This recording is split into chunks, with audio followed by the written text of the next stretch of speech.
Welcome everyone to this episode of the AskJasonGelios show. I appreciate you tuning in, where I will be sharing with you the differences between renting a home or owning a home.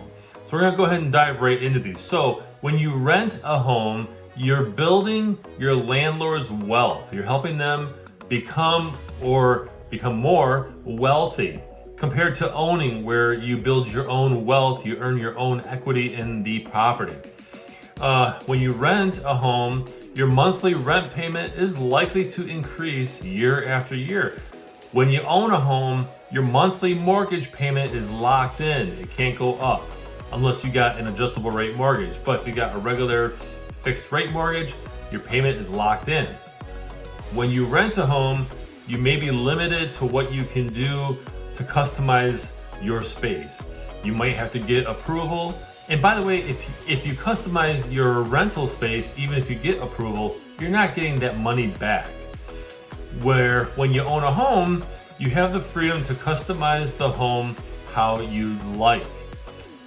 And the last one, when you rent a home, you're likely going to pay rent, of course, and then fees and even a security deposit, and you might not get that back if you damage the place in any way.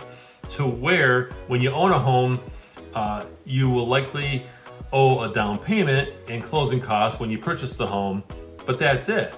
And you could make that back in the form of equity, because most of the time, not 100%, but most of the time, homes increase in value. So these are just some of the differences between renting and owning.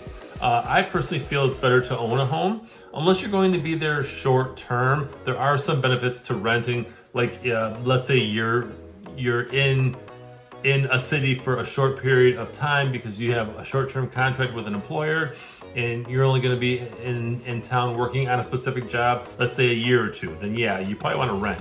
But owning a home, 3 years or more is definitely a better option, I feel. Of course, I'm a little biased because I am a realtor, but I just think it makes more sense. So I hope you found this episode valuable. Go ahead and share your thoughts in the comments, and please like, follow, subscribe, and share this episode with others who can benefit from it. Otherwise, I'm Jason Gelios, Michigan Realtor, and I appreciate you watching.